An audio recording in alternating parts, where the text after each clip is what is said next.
It's an NBA game, right? You're talking about a team that came out and they were on fire in the Nets. And part of that was our defense, and part of it was our effort per se tonight. But, they came in through the first punch after the trade. And that's how I look at it. It's not the ending punch. All right, we didn't get knocked over. Season's not over. So you can take it two ways. You can be concerned. You can be concerned over a team that shot close to 60% from the field and 50% from three and say, we're not good enough. We're not good enough. All right, a team like ourselves, through majority of this game, shot 25% from the field. Do we believe that's going to happen all the time? Do we? No, it's going to be more evened out. Okay? It's going to be more evened out. That's just the facts of the matter. All right? It's an ugly, ugly loss. All right? It's disgusting. Okay? It really is. But what are you going to do? You're going to be concerned about the one game? Right? I mean, we got to look at it. We got to look at it in the full grand scheme of things here. Right? It's one basketball game. That's embarrassing. Right? That's a tough freaking loss. Tough to swallow when we wanted to stick it to the bumblebee on the court. All right? But it's one. It's one. And you can go off of it and say we're in a lot of trouble. Right? We're not good enough. I've watched this team play since the trade, and they've looked pretty good. They look pretty good together. Right? They had a really off night tonight.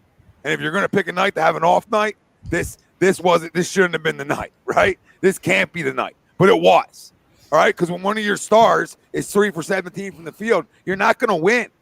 You're not going to win games like this. Tyrese Maxey, non-existent tonight. All right? The biggest pulse was probably Tobias. So what's that going to tell you? All right? I mean, that's not good. Joe went to the line a ton, got Drummond in foul trouble early. All right? But we couldn't listen, they came in, guns firing. Their hair was on fire. All right? And we weren't able to withstand that. And sometimes you got to withstand that blow and stay in it. We weren't able to. We didn't make enough shots. We played a little bit too much one-on-one basketball tonight, in my opinion, from watching this game. But we can learn from it, and we can get better from it too. You have two ways to look at it. You can quit on it, or you can take the blow, right, and use it as motivation moving forward. I mean, I'm not out on this basketball team. I still have finals aspirations. One game doesn't end what I believe that they could do. It just doesn't. It really doesn't.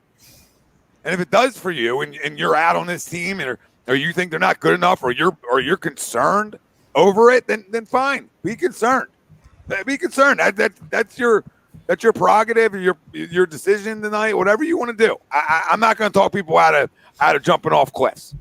All right? You want to jump off and call it a season, then be my guest. But if you want to stick around, because I know all you people that are concerned after tonight weren't concerned over those 5 wins. Because I know it. Because I've heard from you. I've seen you. So you either didn't think it was good enough to begin with, and this proves it to you in some fashion. You spent $3,000. Holy shit. Sorry, Tom. Yeah, I mean, that's all. I mean, this isn't Game 7 of the NBA Finals. So, I mean, I'm not spending $3,000 to go watch the Bumblebee sit there. I mean, you want to spend $3,000 because it's a rival? Sure, but it's a regular season game. Yeah.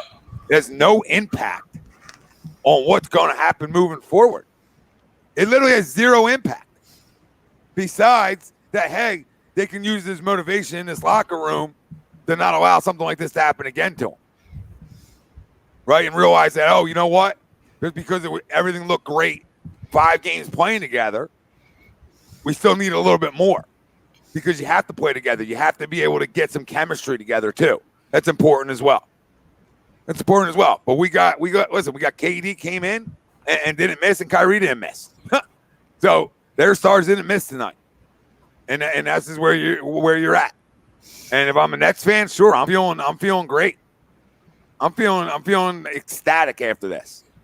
But Quentin, we're in trouble. We're in trouble.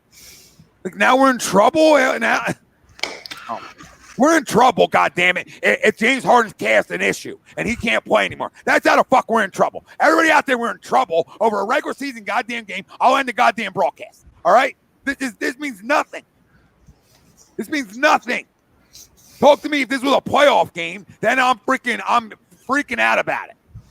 Am I happy about this loss? Absolutely not. All right, I feel like somebody shot my goddamn dog.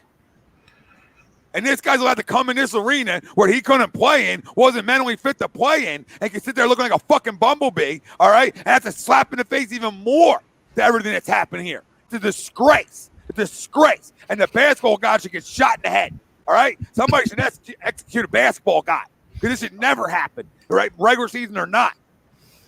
And we're okay with that? That's the disturbing part of this. And maybe as players, right, they were too wrapped up in everything else going on outside of we've got a basketball game to play tonight. It felt like that early, didn't it, though? Yeah. It felt like that they bought into the hype around it early on, right? That goes away. Caught up in the emotion. That goes away. But yeah, I mean, I disagree. I'm not concerned. I'm not going to freak out over one game. So if people want to be concerned, you want to be concerned about slow starts, that's a different story. But being concerned over this game, time's yours.